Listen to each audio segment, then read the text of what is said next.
നമസ്കാരം. അപ്പോൾ തികച്ചും വ്യത്യസ്തനായ ഒരു പ്രേക്ഷകനെയാണ് നമുക്കിന്ന് ക്യാമറയ്ക്ക് മുൻപിൽ കിട്ടിയിരുന്നത്. തീർച്ചയായിട്ടും പൃഥ്വിരാജ് എന്ന് പറയുന്ന ആ ഒരു നടനെ, മഹാനടനെ ഹൃദയം കൊണ്ട് സ്വീകരിച്ച, ഇനി എനിക്ക് ഒരു വട്ടം കാണണമെന്ന് ഉദ്ദേശത്തോടെ നടക്കുന്ന ഒരു പ്രേക്ഷകനെയാണ്. അദ്ദേഹം എന്താണ് പറയുന്നത്, എമ്പുരാൻ എന്ന് പറയുന്ന ആ ഒരു ചിത്രത്തെക്കുറിച്ച് എന്താണ് പറയുന്നത് നമുക്കൊന്ന് കേട്ടു നോക്കാം.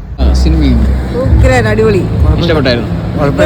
ഡിഗ്രി അടിക്കുന്നുണ്ടല്ലോ മീഡിയ, അതിനെ കുറിച്ച് എന്താണ് പറയാനുള്ളത്? മോശമാണെന്ന രീതിയിൽ, ചിത്രം മോശമാണെന്ന രീതിയിൽ ഒത്തിരി കാര്യങ്ങൾ സംസാരിക്കുന്നു. സിനിമ മോശമാണെന്ന രീതിയോട് നമുക്ക് അങ്ങനെ പറയാം. അതേക്കുറിച്ച് സംസാരിക്കുന്നുണ്ട്.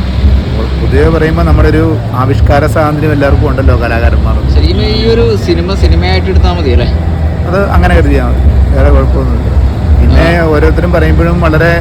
അപ്പോൾ പൃഥ്വിരാജ് എന്ന് പറയുന്ന ആ ഒരു മഹാനടനെ കുറിച്ച് പറയുമ്പോൾ 1000 നാവാണ് ഈ പ്രേക്ഷകന്. ഈ ഒരു പ്രേക്ഷകന് ഉണ്ടായ ഒരു അനുഭവത്തെക്കുറിച്ചാണ് അദ്ദേഹം ക്യാമറയ്ക്ക് മുൻപിൽ പറഞ്ഞത്. തീർച്ചയായിട്ടും ഒന്ന് കേട്ടു നോക്കണം.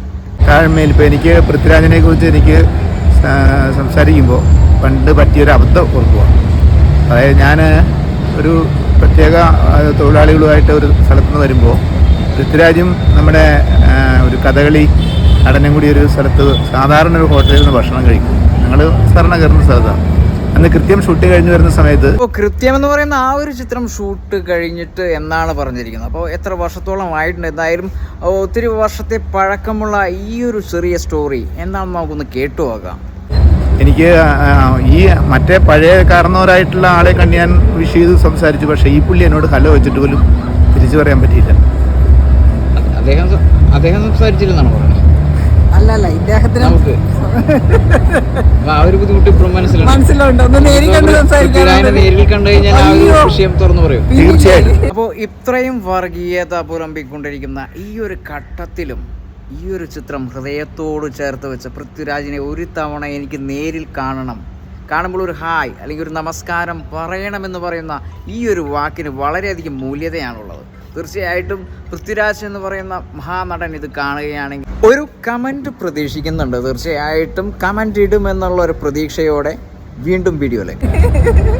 തീർച്ചയായിട്ടും പൃഥ്വിരാജ് നൽകിയിരിക്കുന്ന ഈ ഒരു മലയാള ചിത്രം ഒരു ഇംഗ്ലീഷ് സിനിമ കാണുന്ന നമ്മളിപ്പോ ഈ പല കലകളെയും നമ്മൾ പരസ്പരം അങ്ങോട്ടും ഇങ്ങോട്ടും ബന്ധിപ്പിക്കണ്ട. ഈ തനത് രീതി എന്ന് പറയില്ലേ, അത് മതി. മോഹൻലാലിന് ഈ ഒരു ചിത്രത്തിൽ ഒത്തിരി ഡയലോഗ് കുറവാണ് എന്ന് പറയുന്നത് ശരിയാണ്. അല്ല, ഈ ഡയലോഗ് എന്ന് പറഞ്ഞു പോകുമ്പോൾ അതൊരു വല്ലാത്തൊരിതിലേക്ക് വരും. കാരണം നമ്മൾ കണ്ടിട്ടുള്ള കുറേ ഒരു കഥാപാത്രം കുറേ വലിയ വലിയ ഡയലോഗ് കൊണ്ടൊന്നും അവസാനം നിർത്തുന്നതല്ല. ചില അതിൽ പ്രത്യേക ചില നടന്മാരൊക്കെ ഉണ്ട് ഭാവ അഭിനയം കൊണ്ട്. അത് ലാലേട്ടൻ വേറെ ലെവലാണ്. അപ്പോൾ ഇന്ത്യ എന്ന മഹാരാജ്യത്ത് എന്തിനാണ് വർഗീയത? എല്ലാ ഇന്ത്യക്കാരും ഒന്നാണ്, ഞാനും നീയും ഒന്നാണ്.